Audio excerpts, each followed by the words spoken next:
Ahmednagar news. नोंदणी करता येतात. म्हणजे आज मी नागरिक असेल किंवा कुणी त्यांच्या मोबाईलवरून नवीन मतदाराची रजिस्ट्रेशन करू शकतात. त्याला OTP नंबर वगैरे येतो.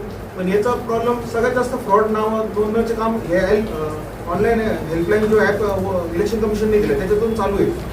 तुम्ही बारीक बघा, जर तुम्ही कॅम्प घेतला, BLO कडे तुम्ही याद्या दिल्या, मतदार नोंदणी नवीन मतदारचे डॉक्युमेंट दिले, ते नावं येत नाही यादीत.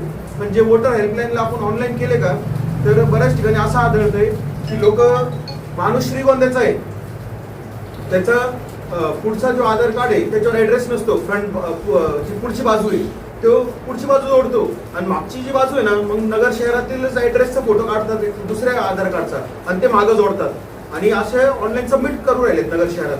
मग हे ज्यावेळेस ऑनलाईन सबमिट होतं तिथं पुढच्या बाजूला ऍड्रेस नसती, मागच्या बाजूला नगरचा ऍड्रेस असतो, पण तो माणूस आहे दुसरीकडचा. तर हे नाव देखील यादीत येऊ राहिलेत. म्हणजे असं ऑनलाईन जे ऑनलाईन रजिस्ट्रेशन आहे याला व्हेरिफिकेशन नाहीये. इलेक्शन कमिशननी याचं व्हेरिफिकेशन करून जे ऑनलाईनला नाव नोंदली जातात त्यांच्या ऍड्रेसचे व्हेरिफिकेशन केले पाहिजे.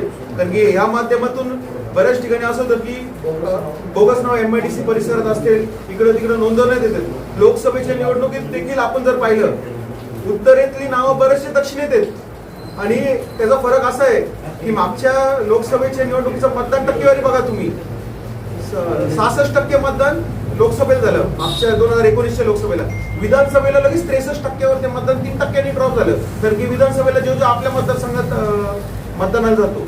म्हणून हे जे ऑनलाईनचं जे इलेक्शन कमिशनने काढलेले आहेत त्याच्यावरून सगळ्यात जास्त वोटर फ्रॉड होऊ राहिले. हे इलेक्शन कमिशनने याची दक्षता घेतली पाहिजे. कारण की एवढे फ्रॉड कुणी 7 नाव नोंदवू शकतो रोज आणि बोगस नाव, त्याचं व्हेरिफिकेशन होत नाही, काय नाही, डायरेक्टली येतात.